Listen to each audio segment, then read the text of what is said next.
प्रणाम सर जी। अरे खुशी में रंग बानी बार सरो झांटी में कढ़िल वाह बहुत अच्छा कि बाल्टीन में रंग लेके आइल बानी।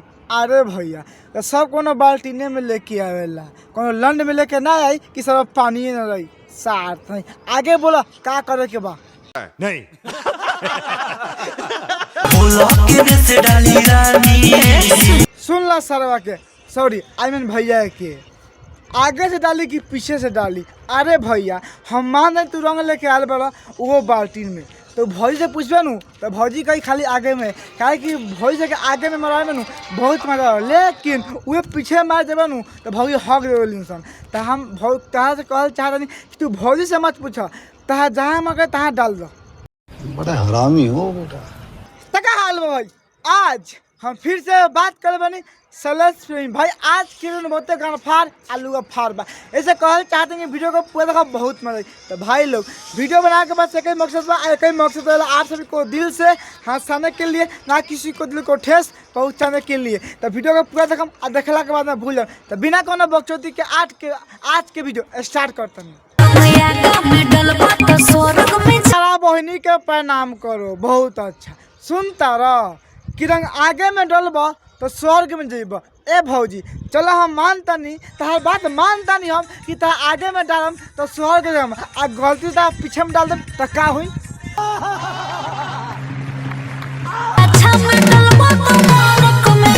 अरे तारा बहनी के अनार में जूस निकालो, वाह बहुत अच्छा सुनता रह कि आगे में डलबा तो स्वर्ग जेब आ पीछे में डलबा तो नर्क। ए भौजी अपना मेहरारू में नू कोनो दिक्कत नहीं के, हाँ अगर अपना मेहरारू को छोड़ के दूसरा के मेहरारू को पेल तने नू तो ऐसा हो सकता। ए भौजी हमने के चुतिया समझता रू, हम चुतिया बानी सनाई हाई तो के लिए तो कुछ ना होई, होले लिए तो कुछ ना होई, काहे कि लेकिन दोनों का तो एक तो तोहर देवर बांसन आगे में रहसन तो पीछे में दिक्कत नहीं के। ओए छड़े सारो ले के ले भाभी के रे ओ ले हम रे ककरा माई के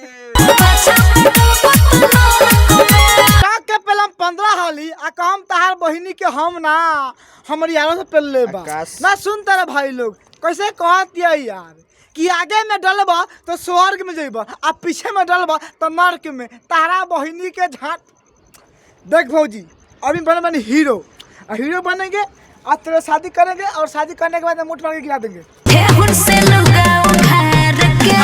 हाथ तोरा बहिनी के ठेहुन से लुगा उठा के देखा तेरा भाई लोगन भौजी बकचोदी करते यार।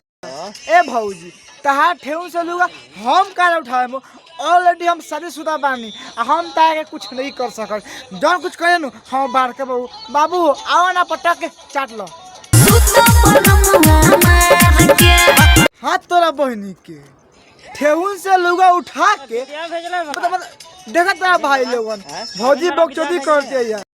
ए भौजी तहार ठेहुन से लुगा हम काहे उठाए, ऑलरेडी हम शादीशुदा बानी, हम ताके कुछ नहीं कर सकल।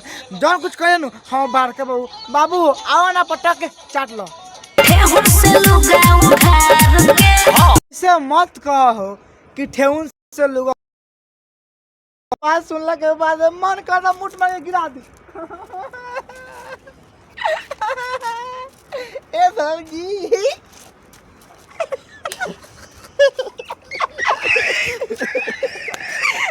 ए भौजी बोला कौन नाम है